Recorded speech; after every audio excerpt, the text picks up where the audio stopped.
All right, well then, I guess we'll get started in 3, 2. You forgot to say 1. I did. just noticed you said 3, 2, and then, or you do that on purpose? No, I did forget to say it. Then But I'm glad I put it up. Are you having a stroke? No, it's just I forgot. Okay. I don't know how to. I only ever learned 2 and up. So you intro by going 3, 2, and then you leave a blank, and then you start. I apologize. No, in fact, start again. No, I want this to be the very start. I feel terrible though. Could we please show. just do it again? I feel terrible. No. I want this to be the start of the show because I want people to get a little glimpse of what goes on here. Welcome back to Kevin Pollak's Chat Show. If you heard that, then good on you. You're not one of those people who skip like the first few seconds of a podcast when you put it on. I do that just because there's always preamble and it's like I want to get to the meat. I want to get to the white meat. Yeah, and they would have missed that great insight into television where you just count down from 3, 2, and you don't say 1. Don't say that last digit, which I'm not going to say because I don't know it. Now, what does it matter to you if you say it or not? It's just I think it makes for a cleaner edit. Okay, fair enough. It probably doesn't. Do you think this will be edited? I got a funny feeling there'll be no edits. I'm going to request it does not get edited. I want all of this to be in there because this is atypical and I'm an atypical guy. I'm not Kevin Pollak. No. I'm Samm Levine, and you are listening to my guest and friend, Jon Dore. Great to be here. Great to be John, here. I'm so happy to have you. When I heard that you had this new special and you were doing a little press for it, I said, let's make this thing happen. Because, well, thank you. Yeah, man, because I adore you. I've always adored you. This is not a podcast as much as it is me professing a deep love for you. Well, look at I love Kevin Pollak, of course. Yeah. Got a chance to meet him and actually spend some time with him and talk to him. Excuse me. And in the past, he's invited me on the show. Haven't been able to make it. And then when I found out you were hosting, because you're away this week, I was a little bit excited. Not that it would have been great to see Kevin, but we have a past. You and I do have a past. An unsettled past. Uh-oh. But did it have to be settled? I don't know. I was curious where season 2 was going of our lives. What? No, there was no season 2. Oh my goodness! So now I thought something happened. Okay, no. So just to fill in our listeners who, and I'm guessing it's literally all of them, who are unfamiliar with the project you and I worked together on. Oh, for sure. Yeah, it was a one of. If there is one, I want to talk to them. One person who knows the series you and I were on before I say the name, please tweet at me and John. You're my hero. It was a series called Held Up for Crackle. Yeah. This was back in the year of our Lord 2010. Perhaps, yeah. Yeah, no better. That sounds right. It was 2010. I was certainly when we shot it. I think that's it because it was early 2010. It was like January, February. Definitely came out 2010 then. Yeah. Yeah. So it would have been weird if they sat on it all year. You know what I just realized? Our tech in the booth, St. Kiefer, he just got up and walked away. Like it seemed like he was about to come in here and tell us, guys, stop.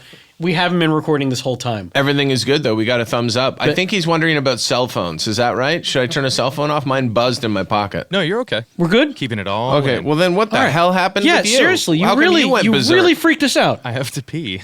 So go do it. Okay. Okay, but why'd you make it look like... You made it look like there was a real emergency in here. It looked like maybe someone's pushed the nuclear button. Good Lord.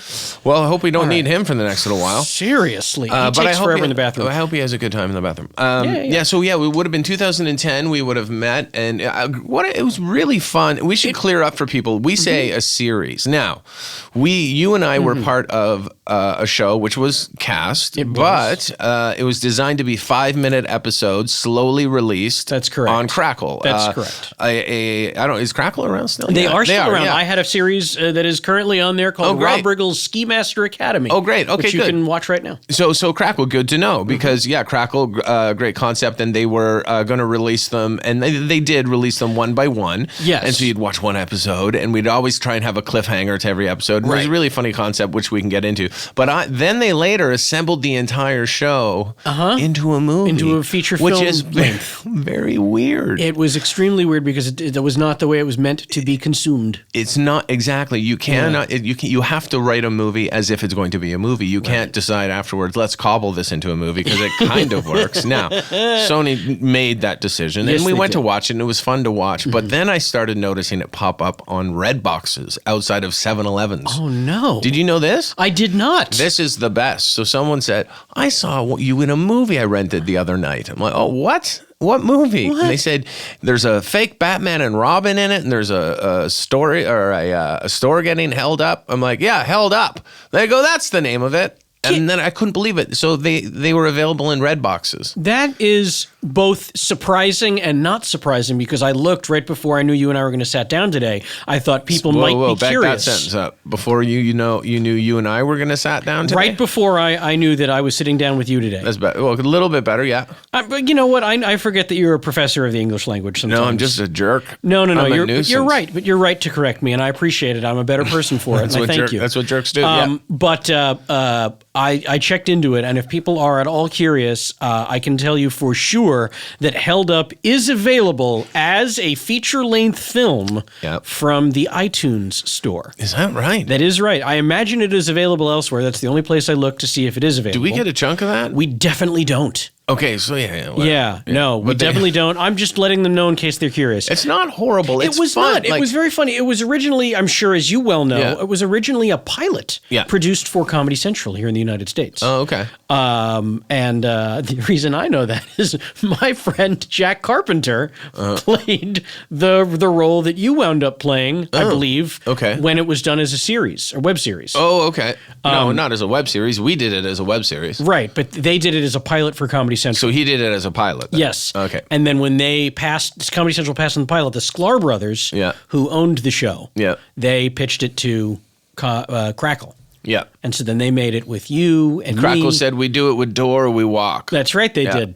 They said we do it with Dore and Caitlin Olsen. I think they said we run, not even walk. They said we run out of this building. Yeah. Well, I'm glad. I mean, in a way that I got to be part of the project. It's always too bad the way things have to happen. But what a fun few weeks we had sitting on the same set, and what a great concept for a show. It was. We shot it in an abandoned bank. It's like in Cheers. Woodland Hills, California. Yes, but imagine every single week you tune in to find out, are they going to bust out this time? Are they not? Is the media going to get in? Is someone going to dig a hole? Like, we could have done that. You write yourself into a corner. You can come up with some pretty creative ideas. Do you know what that show reminds me of? Hogan's Heroes.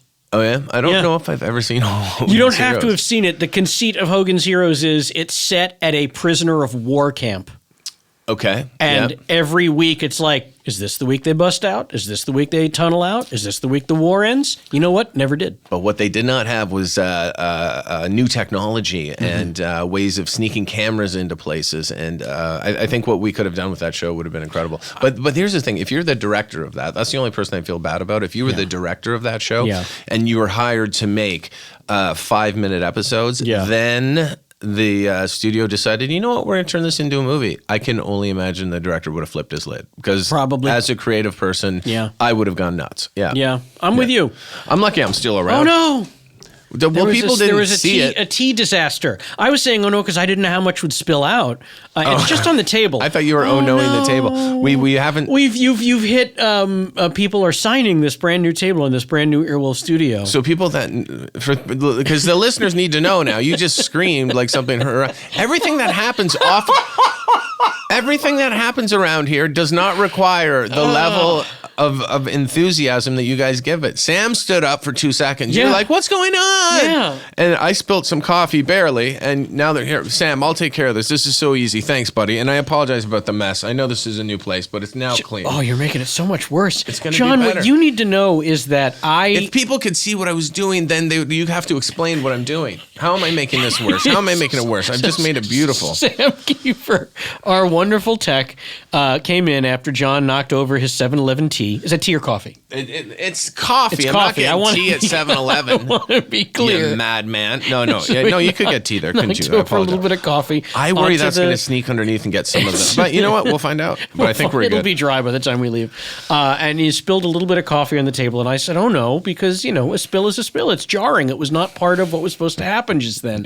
And then Sam Kiefer came in with what I can only describe as a dish rag. It's fine. It was good. And that had the zero power of absorbency. This has plenty of this was wonderful. It did a great job. And so then instead of soaking it up, you've really just sort of pushed it around the table on top of the portions of the table that the previous podcasters in this room have signed. You don't think I've swept up a mess before in my life? This is what I used to do, all right? I used to serve tables. I used to this was my job. When did you do that? When did I serve tables? When did you serve tables? Let's dig deep, huh? I'm curious. Do we have a jingle for digging deep? You want to make one? All right, you make it up. Here it comes. And now we're digging deep with Sam. Hi. So I guess the first time I started serving tables very young, 18, I guess, in Ontario. Wow. So as soon as I was allowed to serve alcohol, I was serving tables. Yeah. Oh, that's right. 18. It's 18 in most of the provinces. Well, yeah, I think so. I think you could 19 serve in some of them. You can serve alcohol at 18, or at least back then. Okay. Back in the day, you could serve it when you were 18. You couldn't drink it until you're 19, unless you lived in Quebec. You could drink at the age of 18. Okay. You could do anything in Quebec. I think Alberta, it's also 18, right? I don't know. That's a great question. I don't know. I'd have to look that one up.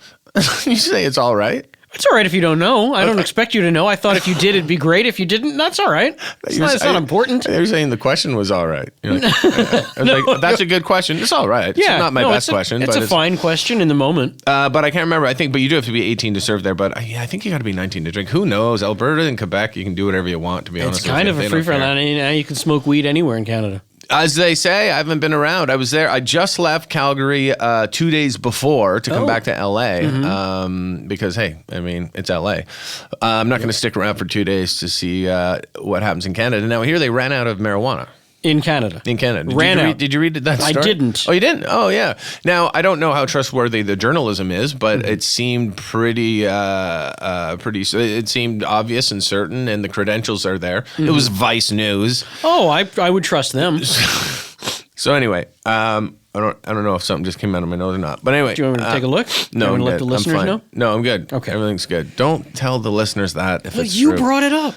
No, I brought it out. Oh. But anyway, I don't know for sure, but I have a funny feeling something went a little wonky, as it should. Day one, nationwide, something's going to go wrong. And I don't know what they ran out of or if it was everything. And what do you mean everything? Does that mean do you mean on October 18th? Sorry? Yep. October 17th, we sold everything? It's gone. That can't be the case. So there's something weird with this story. I should have researched it more before I started talking about it. No, that's okay. It's nice. Thanks again. It's nice to know, though, that, it is now legal. I wouldn't in Canada. Okay.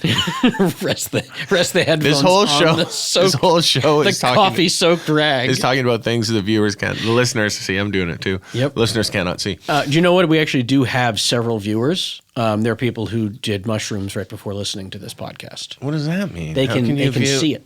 Oh, psychically? Yeah. They close their eyes and they listen, but they can still see. Will you do me a favor? Anything you Stop want. being a weirdo. Let's get back on track. No one is watching this through the ability of psychedelic mushrooms. You don't know that for sure, and I will not take any gambles. You're right. I cannot prove something that... You're right. It's in the future. Yeah. Oh, fair enough. It's in the future. But it would be nice to know what's going on in Canada these days. So if we can get a caller, the number is 818.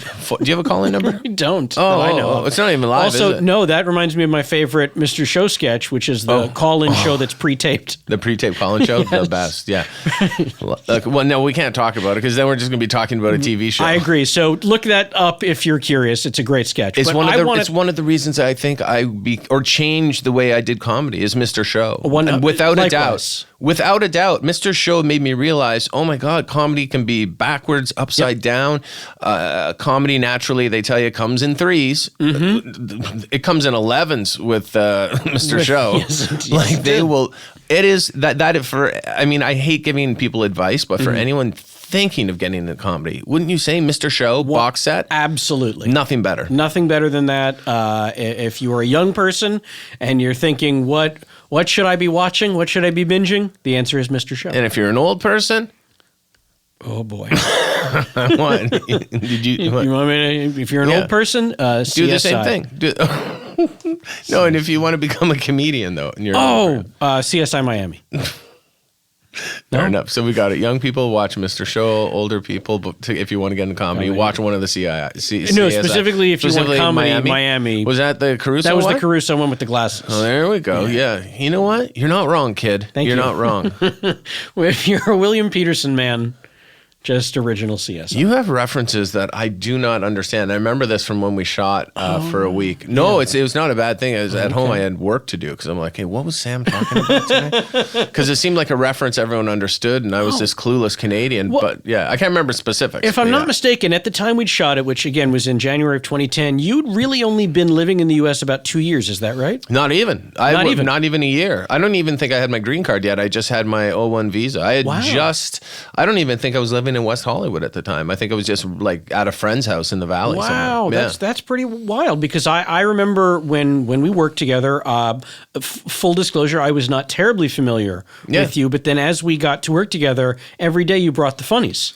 And so then I sought you out, and I looked up the Jon Dore stuff that I was maybe not familiar with. And you are and remain quite a big fixture of the Canadian comedy scene. You mean you were talking about, you pulled up the Jon Dore television show? Yes, the Jon Dore television show, which was a beloved show that ran for 2 seasons, right? It found an audience. Yeah, we did 2 seasons of that, 13 episodes, so 26 episodes. And that was a ball to make. We got away with murder. I got to hire all my friends. If we thought it was funny, we wrote it. And we didn't have a lot of time to write, which in hindsight, I'd love. I guess everyone has this regret, but I know I could make that show so much better in hindsight, but everyone would say that. Sure. But there's a few things I think where we made some mistakes. But yeah, that show, there are dedicated followers. So I just went back up to Canada, did shows in Calgary.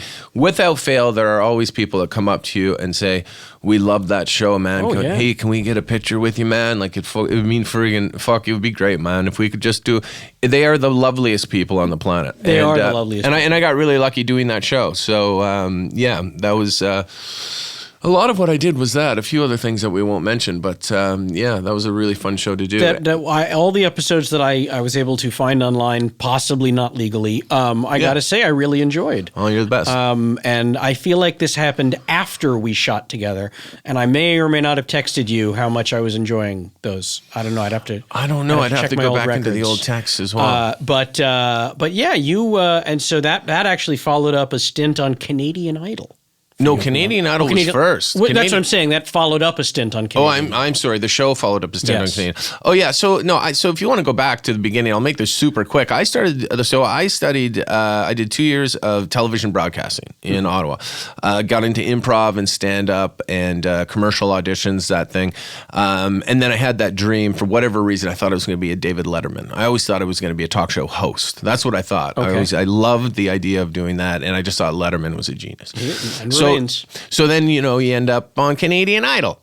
These things happen. So, but, an audition comes up, you're this young kid, and then somehow out of Ottawa, they decide you're the right guy to co-host this show with Ben Mulrooney, son of former Prime Minister Brian Mulrooney. So anyway, you start to do that show, but it's not what I want to do, but at least I'm getting paid to make television and travel the country. You get your foot in the door. People know your name now. This is where I first found out about something called per diem. Oh. Now, have you heard of this word? I'm loosely familiar, but tell our listeners. Look, I don't know where it originates from, if it's Greek, if it's French, it's a beautiful word. It means cash money every day for doing nothing.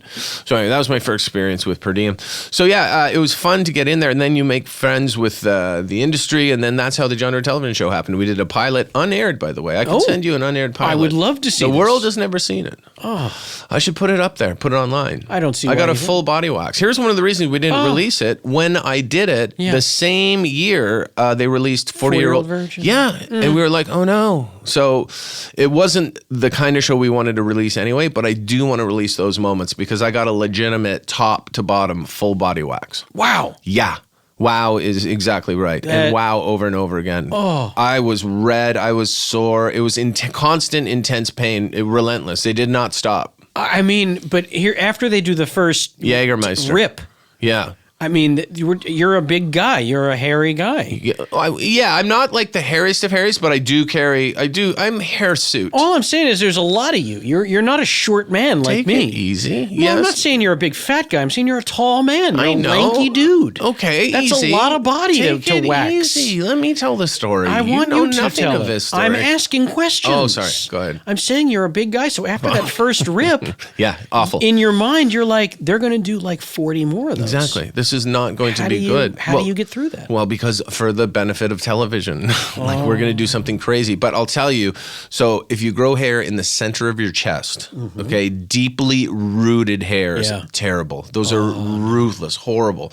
Now, I know some, lots of people will go in for regular waxings, but they're in specific areas and you treat them as you do.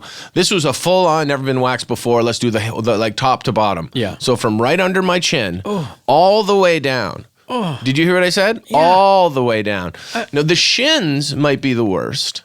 For some reason, the shins were not great. The back of the leg was not good either. The inside of the thigh, where you could see it jiggle just a little bit after a good tear. And then the other inside's coming up. Then it happens, and then right above the the twig and berries. Yeah, sure. Yeah. Are we talking? Yeah, we're talking about it. We're talking. Yeah. Are we talking taint? No, above the twig. You avoided an area. We'll get to the taint. Oh no, taint happened. But above the twig and berries, that was ruthless as well, because that's kind of like chest hair. Like they're just deeply rooted in there. It's very sensitive skin. Yeah, it's not only sensitive, it's just sometimes it's like a few tugs to get that thing out of there. So yeah, quite painful. The garbage can at the end of the day was just, it was horrific. It looked like a war had gone off inside. But yes, and taint, yeah, not good, but quick. Not a lot going on down there, so that's a quick rip. Well, lucky you. What? Yeah. What's going on with you? Not that I could never get that wax. That'd be like a 4-man job. We are Harry Taint. Welcome to the show. What do you mean? What happened? It's not that it's been happening since like I was 13. It's just a real nightmare down there. I don't even look anymore. Nightmare even. Yeah. Well, how would you know if you're not looking? Maybe it's quite pleasant. Oh, touch. Touch. I know when I bathe. You do get a mirror out. Here's what you do. Get a compact out one night. No, just one night when you're bored. Monday Night Football. Okay. And just maybe at halftime, and you just get your legs up in the air, stirrup style. Yep. And then just put that mirror underneath and have a gander. See what you see. See what you find. I'm only comfortable doing this if you supervise. I'm in. Okay. I'm in. And I hate football. That's how committed I am. Oh. Yeah. I'd have to watch Monday Night Football. Is there any sport you enjoy? No, I do like football. It's just not a huge fan of it. I imagine you like hockey.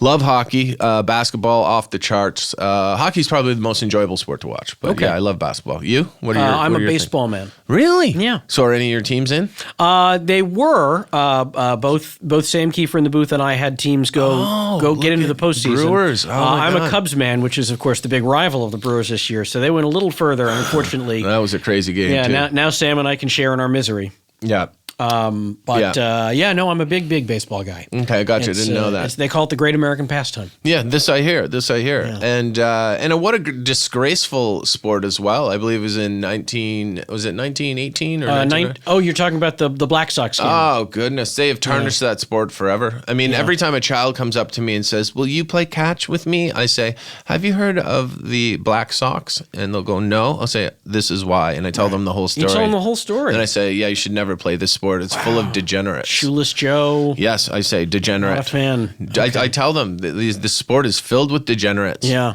Yeah. Okay, that's fair. Go play hockey. That's what I tell them. Yeah, those guys, couple of upstanding citizens. Those hockey players. Yeah, when they're standing, yeah. But anyway, yeah, so sports, whatever. Good time of year, though, for it, because we got baseball, we've got hockey and basketball starting up, and NFL football. This is a very exciting time of year. Very good time of year to watch sports. When the MLB's in their postseason, it's pretty much a sports guy's dream. Not a great time of year to promote a TV show because of so much sports. So there's lots going on, and you guys are throwing Thanksgiving into November, as you tend to do. What about Boxing Day? When does that happen for you?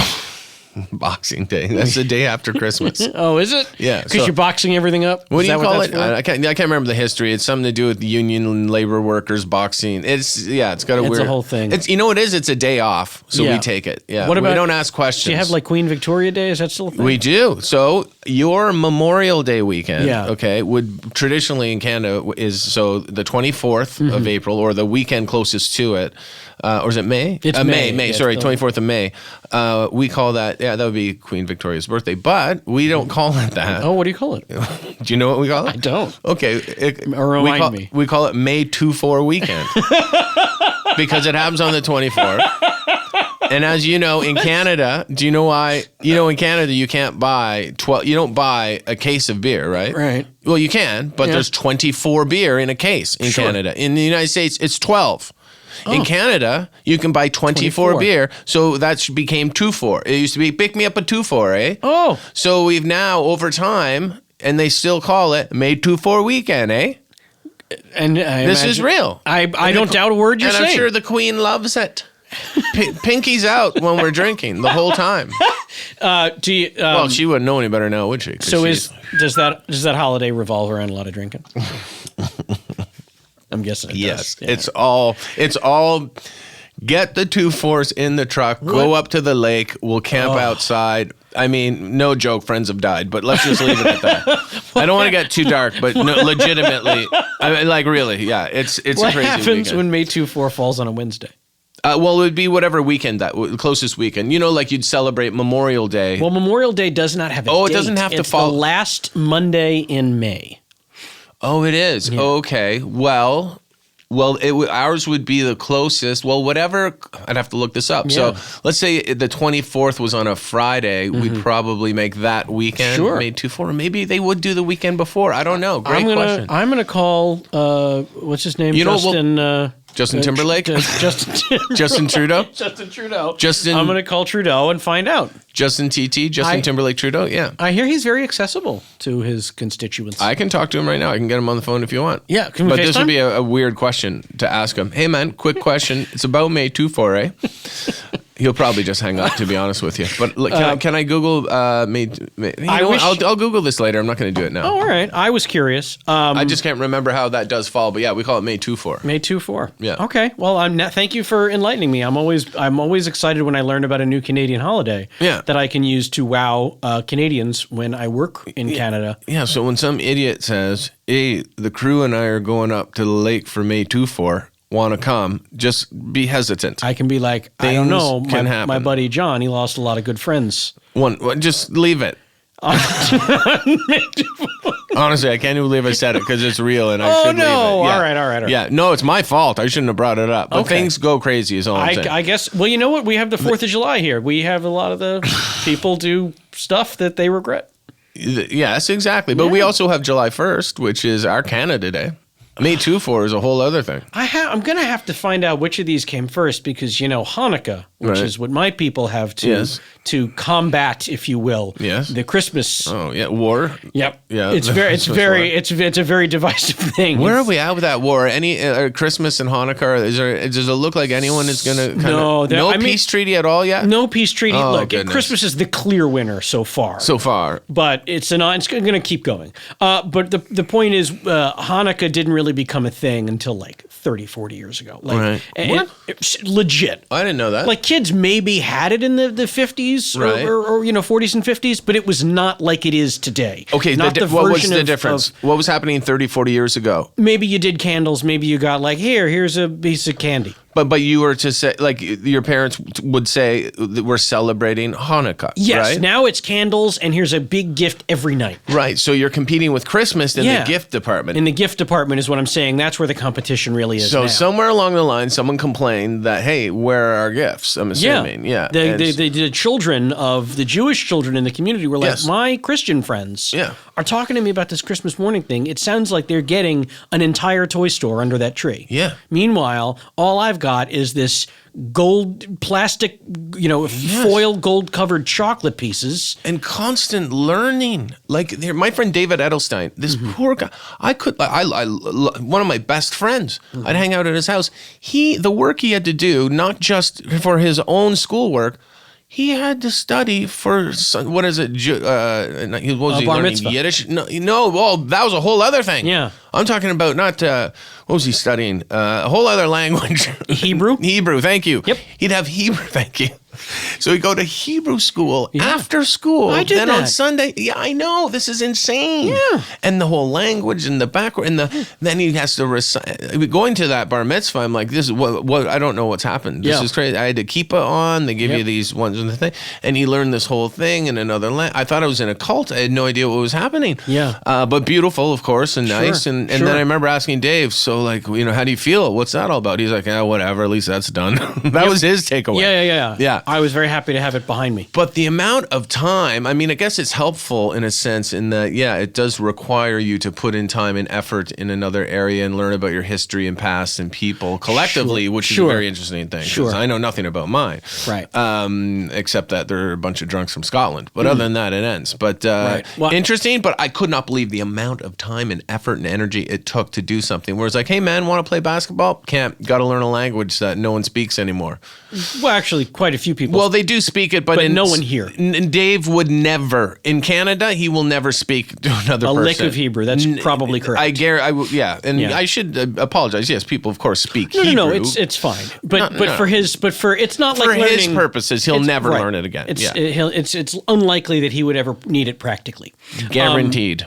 So what I was saying is Hanukkah gained popularity because of Christmas. So what I was saying is I would like to know which of the big holidays came first in terms of like, hey, this is a thing now. Did May 24 come up after Memorial Day? Did we don't have Memorial Day. What I'm saying, we do. Right. And now you have May 24. Well, we've always had the 24th of it was Victoria Day. How long have you guys been? Well, now I got to get out my thing to see when your when did whole she life, die? Your parents' whole life. When did she die? Easily. Okay, Queen Victoria. Yeah, all right. Yeah. So what you're wondering is what came up first? Memorial Day? Yeah, like it seems like the countries are finding similar days for these holidays to happen. Could be, and it seems because then July 1st, you guys have a. July 1st is Canada Day. It's Canada Day, and July 4th is 4th of July. Yeah, they're just close in time. That's it. It's not like it seems coincidental. It's not like it's not a conspiracy show, is it? I don't know. Well, maybe, but it's not like we're mirroring one another. Canada, we signed a bunch of documents and got her into 1867, 1767. Anyway, we got our independence. We're 150 years old. You do the math. Okay. Yeah, so it's just a coincidence that July 1st, in the summertime, people are out, they're signing papers, they're not freezing cold. That's why I thought, I don't know if this is a good theory or a bad one, but I feel like they freed the slaves in Canada earlier because the temperature was colder. Don't you think you make better, quicker decisions when it's cold? Think about that for a second. If we turned the air up in the room... You want to simulate something colder? I would see if this answer is coming to me faster. Tom Brady, always better in the cold. Yeah. Quick decisions. Aaron Rodgers, always better in the cold. Yeah. Brett Favre, all these quarterbacks, quick. Now, I'm not just basing this all on quarterbacks. I'm also talking about... What about those Jamaican bobsledders? What about them? They weren't so good in the cold. Right. So thank you for proving my point. But they made a great movie. What I'm saying is people in the cold will say, I'm fucking freezing. Can we sign this and just move on? Okay. That's what happens. Whereas in the South, I think it's, well, we've got time tomorrow. Why don't we wander around a little while and discuss this before we make any decisions? Hang on, you said better decisions. It seems like these are the decisions you're talking about are being made as like better a matter of I want to get inside. Better decisions are made in the cold. That's my statement. Okay. Yeah. You're trying to tell me that slavery was a better decision? I don't think that's at all what I said. Okay, I'm just double checking. It might have been. I'm just triple. I don't know. I'd have to go back and listen to the tape. Okay. Queen Victoria death. Here we go. We're going to find out right now. Everyone at home could be doing this. We've reached. She died in 1901. So I'd imagine. Doesn't say what day. Why is it the 24th though? But so I'd imagine ever since the 24th, since 19. Well, it's her birthday. Wait. She died on this 22nd. So is it her birthday? It's got to be her birthday. It's got to be her birthday. Yeah. But hang on, I'm just gonna take a sip. Take a sip. Hey, look, we're off the rails. Let's enjoy it. We really are, and I'm enjoying it. We're like a couple of Jamaican bobsledders who are losing control. I'm not comfortable when you get into that kind of talking, but anyway, go on. That happened in Canada, didn't it? When? Wasn't that in Calgary? What? The 1988 Winter Olympics. Oh, is that when the Jamaican bobsled team that was in? I didn't know that. I couldn't remember what Olympics it was. Yeah. You know what? Because I feel like they may even have got overshadowed by Eddie the Eagle. Which was another 1988. 88, yeah. Are you sure it was 88? I'm sure the Jamaican bobsled team was 88. You are? Wow. Yeah. Okay. Yeah. I've done deep dives into the history of that story, the Jamaican bobsled team. Have you really? I actually have. Why? Because it's a movie I grew up fascinating. enjoying, Yeah. And then I was like, well, it says based on a true story. Let me see how much of the story is true. And? There's a country called Jamaica. Other than that, that's pretty much it. Well, they had a team though, so they none of those guys were actually Jamaicans. Oh, really? They were all like professional bobsledders, most of whom lived in the United States and had Jamaican heritage. Interesting. Yeah. So in that Ben Johnson, I think. Oh no, maybe he was born in Canada, but I feel like he was not. But anyway, but very interesting. So, what about this whole story of them having to go buy the cheapest? No, that's completely fiction. Fabricated. Yeah, and there was no John Candy type who was like a disgraced former coach. It's a beautiful work of fiction. It really is. There was one funny fat kid. Other than that, yeah. So wait a minute. So when you were reading this book about the true story, it's not a book. Oh, I thought you read a book about. No, I've read articles. Oh, articles. Oh, okay. Well, whatever research you've done in any way. Yes. Again, we're back to your books and articles. We were there earlier. Were we? Yeah.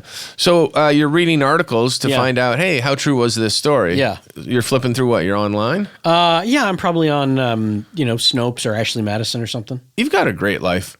I really can't complain, John. So anyway, you're researching or looking through whatever you're doing. Yeah. And are you disappointed to find out, I really wanted these people to come? I was crushed. You were crushed. I wanted most of that story to be true because it's so compelling. It's so sweet. I know. Like these guys who wanted to be in the Summer Olympics, but they got disqualified, and so they banded together to get into the winter. No, totally Are there any stories It was a tourism stunt. Are there any story? That's so interesting. A tourism stunt for Jamaica? Yeah.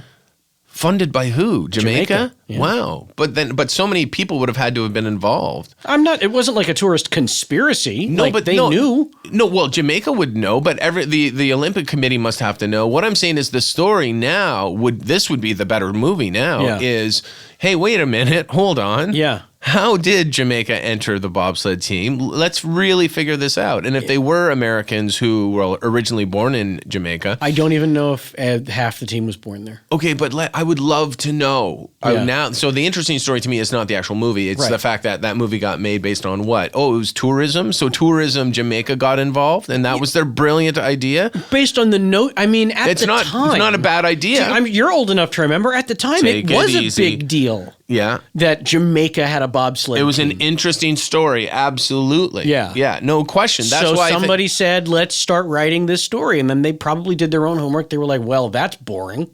Right. So then we'll call it based on a true story of Jamaica having a bobsled team, and then the rest was, work of fiction. Interesting. A lovely work of fiction. I would love to see the real documentary about the making of that film. But anyway, yeah. The making of the film. I'd like to see the real doc about the actual bobsled team. Include that as well. But I would love to know why the movie was important to make, and then realize that's part of the actual tourism in it. How much? I don't. I'd just be curious to know.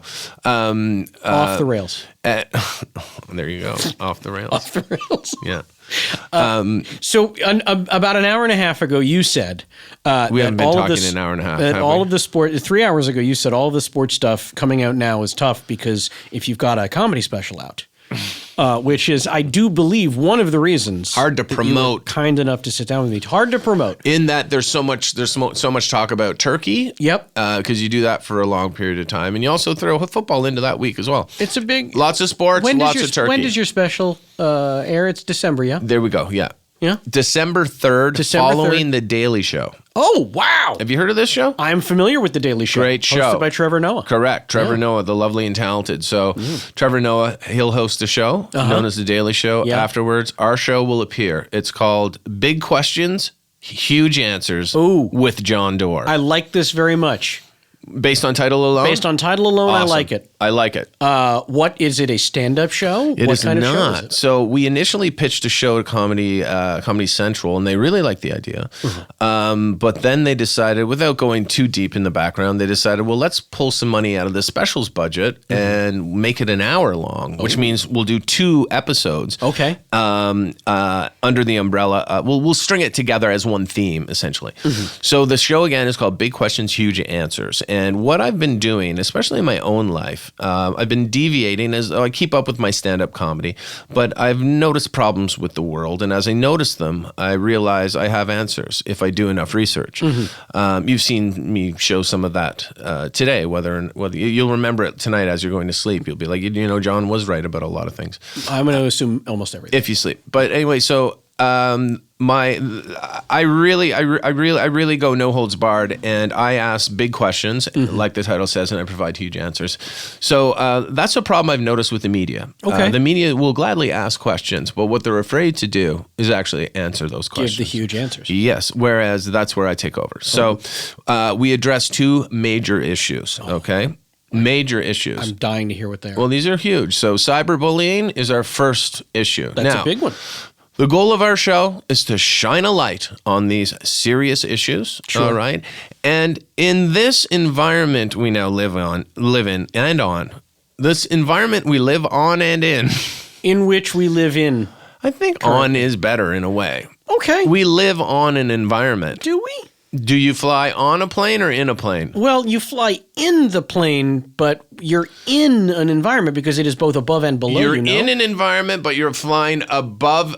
You're flying above an environment which other people are on. So anyway, I win. Sure. Like I said, big questions, huge answers. I will always come up with the answer. But anyway, so we solved two problems. First one is we solved the problem of cyberbullying, and I wish I could tell you now because it would just make the world a better place, but I'm contractually obligated to not tell or reveal the answer until December 3rd. I want people to tune in and learn for themselves. I don't want to know cheap answers. I'm not joking around here. We talked to the youngest victim of cyberbullying ever. I'm not kidding. A 1-year-old. Wow. The most adorable kid. We talked to him, his mother. We had trouble talking to him. We spoke to his mother mostly, to be honest. We talked to I got trolled myself. I put myself out there genuinely to be attacked. I'm so sorry. It's a horrible world to live in. Yeah. It's horrible. I don't know if you've ever been attacked online, but I welcomed it, which was a mistake because I had to put myself into the shoes of these poor people that are being, and the hate that came my way was some of it I can't even tell you. What did they say, John? Well, if you're not going to take it seriously, you're going to talk in that voice, I'm not going to tell you. Why not a genuine ask? Why don't you ask me genuinely instead of pretending to be this guy? This is not pretend. I was in dulcet tones because this was delicate for you, and I didn't want to be abrasive. But I'm just curious. Give me an example. You had a half smile. No. I'll tell you right now. Yeah. If you want to know. I do. So no, truthfully, I put myself out. So I hate to say the word idiot, but my assistant assured me a photograph that I took of me holding up $50, which I said I would give to the person who can successfully cyberbully me. Mistakenly, in the background on my bulletin board was the password to my account. So I also got hacked. I was told it was out of focus. No one could see it. So anyway, I had a strict conversation with my assistant, but that's fine. We'll leave that in the past. So then I got hacked. People started changing all of my pictures. I felt like what that was like. Images going out to the world that I didn't send out. No. Horrible images. I had a picture of me wearing a Hillary shirt because I support Hillary. Sure. Someone changed that to Adolf Hitler. You've heard what this guy's done, right? Oh, no. He's a maniac. Now there's a shirt of me. So anyway, so it's awful to be cyberbullied or to be hacked. So I experienced that whole world. They took pictures of me. They took pictures of me when I was a child and they put me in a carton with the word dildo on top of it. Oh. Yes. Then a whole bunch of people ran with that. They started doing me in sex positions. People I don't know using me as a dildo in a sex position. As a child? Yes. Oh, the monsters. Anyway, you expose yourself to it, you welcome in this strange world. So eventually I go and I talk to someone who explained this from me, an actual troll we talked to, which was kind of found a real troll. Yeah, we were able to track a guy down under his terms. So we talked to him. So we talked to a real troll. Yeah. And so ultimately I come to a solution and I figure it out and I solve cyberbullying. And I won't tell you how we do it because I can't. But let's just say I present it, this huge concept, to real tech investors. Wow. Worth watching. Anyway, then we solve another problem, which is, you can't rank these problems because they all are, but we also solve the problem of teacher-student inappropriate relationships. So we had to go to Texas, which is the hotbed. Whoa. Hang on. That could mean a lot of things. So teacher-student inappropriate relationships? Go ahead. I'm just curious, what age group are we talking about? Inappropriate sexual relationships. So we're not talking elementary school. We're not talking primary school. We're talking more like high school, college. What are you most comfortable with? That's what this sounds like. I would be most comfortable if this were at least like seniors in high school and college age students. This is a super interesting question. The fact that you'd be comfortable with that, but not comfortable. I understand why, but it's just interesting why because people look at this through. We look at it differently. It's bizarre. And it comes up in the conversation we have with a young man who's now 23 years old, but he tells his story and he enjoyed himself. I imagine he did. But then he also has moments of regret. Sure. He's torn, right? Yeah. So now psychologically, he's been damaged. He's been hurt. So this is something we want to stop, regardless of age, regardless of anything. Because technically what you're talking about and what you were afraid of when you're talking about middle school, it's pedophilia any way you look at it, right? Technically by law. I don't know. It's just you're more comfortable it's called with statutory in this country. We don't call it pedophilia. Okay, if the person is like whatever makes you more comfortable. Whatever word makes you more comfortable. I mean, none of it makes me comfortable. To be clear, more comfortable. It just makes me slightly more comfortable, but I'm still in a high degree of uncomfortable. Yes, you're slightly more comfortable with. Yeah, we got it now. Okay. But anyway, my whole point was, so we speak to someone who actually, like I say, we shine a light on these real issues. These are very real issues. Yes, and so the comedy does not come out of these interviews. It's to explore these real people. Yeah. Then it's to find the solution, and so I am lucky that I have been able to come up with a solution to both cyberbullying and inappropriate student-teacher relationships, all in under 1 hour, 44 minutes. Now, I am the kind of person who doesn't have a lot of free time. Most of my time... What are you doing December 3rd after The Daily Show? Most of my time is spent Googling Hollywood stories that are not real. I don't even know what that means. Debunking, based on a true story, like Cool Runnings, for example. But anyway. So gotcha. My point is, I'm not like most people. Most people have just oodles and oodles of free time. Yeah. So they're going to be able to watch this show on December 3rd after The Daily Show. But you'll at least tell me the solutions to these problems right when we finish. Off air, gladly. Yeah. Okay, great. Yeah. If you promise not to tell anyone. Can I tell 2 people? No. Well, yeah. Yes. Doesn't matter. I'll send you a link, but I'll tell you, but I'll also send you a link to the show. How's that? Thank you. That sounds great. And you're also going to send me a link to the pilot episode of the Jon Dore. I got to find that because you know what? It's actually on VHS. No. Yeah, that's how old it is. You could just send me. I think we have a DVD version of it, but no, I will get you that to you as well. Yeah. Okay. It's a weird one, but it's a good one. I'm excited about it. Well, I'm excited to be here talking to you, and thank you for having me. Having me over. Thank you for having me over to talk about not only the show but just anything at all, because we're really excited about this show, and we think here's the huge thing with our show. We feel like it's a genuine reflection of what's going on in the world, especially of politics, in this sense. The mirroring, like, give an idiot a microphone and you will get idiotic responses and idiotic ideas. So essentially, we kept looking at the world going, we can't believe this is happening.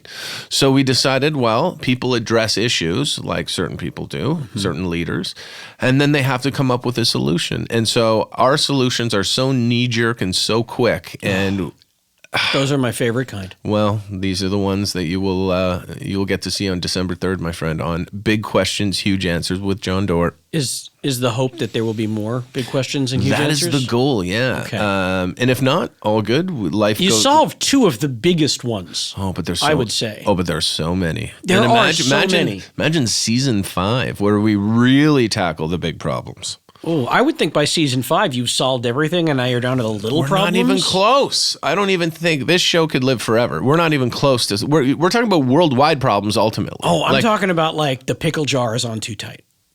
Well, that's a problem. I don't know if it's big enough for us. Well, by then you will have, like I say, if you're doing this every week, you will have run out of big problems, and then you have to change the title. The big problems continue. We are so flawed as human beings that there will always be problems. So then let me ask, what if you were able to do this show on a weekly basis? Yeah. Isn't the goal at some point to get rid of all problems? To have solved all the big problems? Yes. Okay. Is that possible? It is not. That's a big question right there. When the aliens land, that's a whole set of problems, my friend. They're all brand new. We don't speak the language. A lot of us are going to assume they're after our water. Yeah. There's going to be fighting. Do you assume they're after our water? I don't. I'm not thinking this is even going to happen. Okay. Yeah. I try to focus on the real problems of today and what's going on and how to solve them. Okay. Which is cyberbullying and inappropriate student relationships. By the way, did you know that in Texas between the years 2013 2016 there were 700 reported cases of impropriety between teachers and students? 700. You know what's weird? Do you know who came in second? Do you know? Okay, you did. Great. Do you know who came in second? No. Guess the state. New Jersey. Pennsylvania, very close. Okay. 43. So, bit of a problem. That's why we went to the hotbed, so to speak. Yeah. Texas, and we talked to the student body, so to speak. What state was Mary Kay Letourneau from? There you go. Do we know? You just nailed it. Was she Texas? She's part of the 700. Wow. Because she now, she is Texas, yeah. She is Texas. Because she moved. She's an interesting one because she moved. She's still with the guy. Oh, I'm well aware. They have a bunch of kids together. I don't know that, and I mean, I don't want to speak out of turn here. I don't know them personally. What's your turn to talk? But I would say that is a relationship that is together still to this day based on spite. Really? Yeah. Spite? Spite. Yeah. I don't think so. Yeah, like a George Costanza spite. No, why do you say that? Because, if they break up, if it doesn't work out... Then what? Then everyone go, oh, see, she was just a crazy lady who was in love with this boy. After this long, they have how many children together now? 200, 300, I don't know. Here's what I do know. On it. Here's what, she's not from Texas originally? Oh, they split up. Yeah, I'm being told they've split up. No, but here's the thing. They split up for this reason. Now, I've done a deep dive because he had to open a marijuana dispensary, right? Yep. Sam, can you just nod if I'm even close here? Mm-hmm. I'm not going off fact. Wow. He cannot open up a marijuana dispensary unless if he is married to someone who has a record, which she does. So I think it's a technicality they're getting around. They're still living together as far as I know. Wow. But they've split up for that reason. Now, don't quote me unless anything's changed, but that initially was the reason. So I think it gets what you're even saying, more I've interesting. actually seen that article. It gets even more interesting the deeper you dive into that. This is bananas. It is bananas, but again, it brings up these weird issues, right? Like Cupid's arrow strikes, right? Like it doesn't condone. Like we need rules, we need to govern society, right? But Cupid's arrow will strike. How do you stop kids from being attracted to their teachers and vice versa? So we solve that problem in our show. We solve it. It's an unsolvable problem to me. Then watch on December 3rd. We solve the problem. It's very simple. Look we weigh the evidence, we do what's right, and we solve the problem. This is, dare I say, the show that sounds most needed now. I can't believe you said that. Yeah. If that's true, then great. We're just trying to shine a light on the problems and make a great show. I would say that and Held Up. Those are the Held Up. shows. If you're near a red box, or grab Held Up. Take it home. Let's be careful about saying the word held up near a 7-Eleven, by the way. Just go to the... There are red boxes available other than 7-Eleven. I've only ever seen them outside 7-Elevens. There's one by the CVS near me. Well, same problem. But same problem? Be careful. Yeah. Okay. Yeah, but watch them Held Up. Actually, it was fun. I would love to. It really was fun. We should watch it again. I would love to. Like a reunion of us just for fun. All I remember, not all I remember a lot, but one of the big things I remember was the lovely and wonderful Kaylin Olson. Yeah. Who played the female lead in the show. Yeah. Who's terrific always. Yeah, she's the best. Yeah. She was, in my humble opinion, noticeably pregnant whilst we were shooting. Oh, really? Oh, yes. And I remember she was, but I didn't notice it. Okay, yeah. And then you guys had a couple of trysts on camera, not in real life. She's happily married. Don't you dare say what I think you're going to say. And so every time we were doing a scene, when your character would say to my character or somebody else nearby, "No, I think we're really falling in love," my character, I was supposed to say like, "I don't know, man. I think you're crazy." And then I would always try to add, "Plus, I'm pretty sure that chick is pregnant." And then every time I tried to say it, I was told, no, we are not. You're not making an announcement. We are not mentioning her pregnancy. And yeah. But it's very clear to people with eyeballs. It wasn't clear to me. That she is carrying. Anyway, not clear to me. No, not clear? No, then you know what? I was wrong. I had no clue until they told me. The only reason I knew was there enough time to do the show? Not that she was going to burst any day. No, it was more like, how do you want to spend your time? This is going to take weeks to do. Yeah. But no, I would love to. I laughed every day so hard at absolutely everything. Steve Agee, Tig Notaro, the Sklar brothers, Susie Nakamura. The Sklars in those outfits, ridiculous. Like, who robs a bank like that? Right, and then runs into other bank robbers. Yeah, on the same day. On the same day at the same time. And meets an idiot like me. And anyway, were you a customer in the bank? I was. You were a customer. I was a young customer named Hector. Hector. Yeah. That's the last time. That's the last time anyone let me choose my own character name. Where are you from originally? Oh, we're gonna do this. I'm from Jersey. You are from Jersey. Yeah. Okay, I feel like I knew that. Yeah. Born in Chicago, raised in Jersey. Born in Chicago, raised in Jersey. Okay, do you miss the East Coast? Like, do you go home for Christmas? I do go home for the holidays. Oh, we call it holidays? Okay, yeah. Which because of the thing. That That's encompasses right. everything. Yeah. But you know what I meant. I know, of course I know what you meant. Yeah. Yes, I go home for those, and I enjoy visiting because I love to go back during the cold time just to remind myself how good I have it out here. Right, exactly. Well, there you lovely. go. That's a wonderful time to go back and a wonderful reason to go back. Yeah. Hey, not to get too off topic because I do love talking about me, but you see that? You see what I did there? I did, yeah. You are also, if people haven't figured it out by now, a very successful touring stand-up comedian. Yes, I travel around. I tell jokes. You travel around. You tell the jokey jokes. That's what I do. It's what I do for a living. It's what I love to do. That is what you love to do, and you're quite good at it. And you are, like I said, you're very successful. Anytime I'm out there finding myself in a comedy club, I will oftentimes see pictures of you on stage, or posters of you letting people know you're about to be on that stage again. There's evidence. There's evidence of me being on the stage and posters suggesting I'll be there. Yeah, no, I love it. I mean, I've actually turned a corner. I had a crazy couple of years, which you don't have time to get into now, but had a seizure 2 years ago, which was insane. So it kind of took me off the performing schedule for a bit. Then had a second one. No. Yeah, but I mean everything's figured out now. I'm on medication. You good? I don't want to do. Yeah. Okay. As good as I am until I have another one, but I probably won't because I'm on medication. You're now, on the so good it's all stuff fine. now. Yeah. Is it weed? It's all good. No. I wish I liked weed more, but I always give it a try though. Is this you letting me know that you'd like to go by you putting your glasses on? No, not at all. You know what? I think when I get into topics, I just figured it out. I think I start to get OCD when I get into weird topics because I'm trying to speed this topic up to get to something else. And now I've forgotten what that other thing was. Well, I was going to ask where people can find you. Oh, yeah, because I had to go off the road and couldn't do stand-up for a while and got a little disenchanted with the idea of even performing stand-up, which has never happened in my life. I've always been like, get me on stage. And so for the first time, I don't know what it was, but maybe not getting up there and not staying fluent, I kind of lost this. But anyway, so in the past like 6-7 months, I've been writing more than I ever have.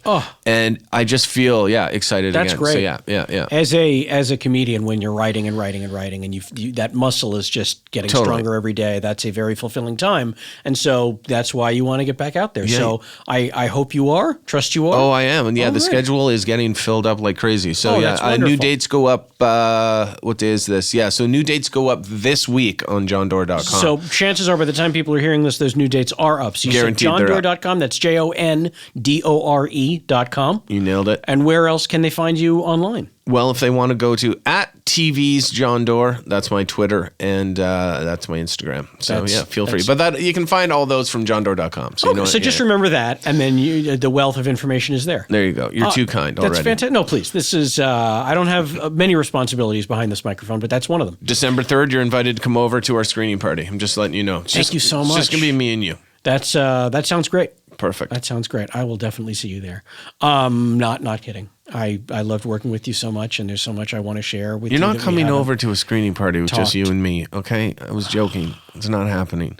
All right. But you can come to an actual one if we have one. I don't know what's left in the budget. I'll still show up.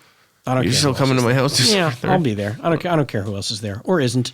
God, buddy. Now I feel bad for you. Come on by. Buddy? Yeah. Buddy? Yeah. Buddy? This was so much fun. It was great. You're a blast. You're a blast. Did we talk enough? Did we not talk enough? Oh, we've definitely talked enough. Is there anything else that you feel we've left unsaid? God, no. Other than, no, thank you for helping me promote the show. I hope your health is good. I hope you're lovely. You're all good? I'm great, man. I have no complaints. I'm doing terrific right now. Thank you so much for asking. I'm trying to think what we can dig into about you, but no, you're good. Our listeners, they don't care. But I always catch up with if anyone listening to this show who's like a regular listener gives a shit about me at this point, I would be floored. I always try not to swear. I've sworn a couple of times, but I try not to because my Canadian comes out when I swear. Yeah. I don't know if you notice Canadians, they swear a lot. I definitely noticed that. So I try not to swear because then inevitably it's like, oh, here it comes. And it's the whole fucking 2-4. But every time I hear about someone who's worked with you, I say, I worked with Sam. And it always goes back to Held Up. Oh, So I have that held up conversation more than you imagine. Yeah. Oh, wow. It seems like you just avoided, like when you tell people that we've worked together, it seems like you just jumped over the part where they go, oh, Sam's the greatest. And you just skip to like, oh, that fucking guy. You're always the greatest. Is that true? No, you're always the greatest. But do I have a bad reputation? You got a great rep. You got a great rep. But it's funny to me that of all the things you could talk about, it's just like, yeah, we worked. And I'm like, and I can't remember the name of it. And I'm like, oh, Held Up. Held Up. And they're like, what? I go to your red box. Yeah. Go to your red box in your neighborhood. You'll find it. Oh. Look under Held Up. I really want there to be a spike in Held Up sales this week. Reaching a precipice on December 2nd.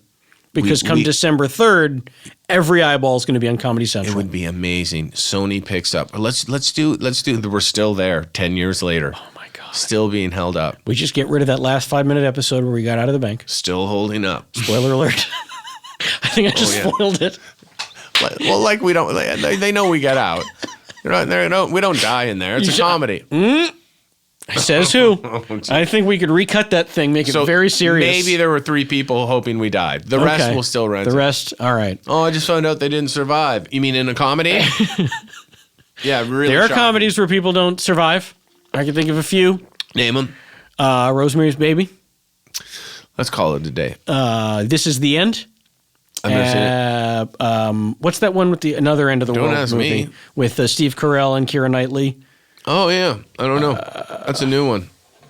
Newish. I don't remember it.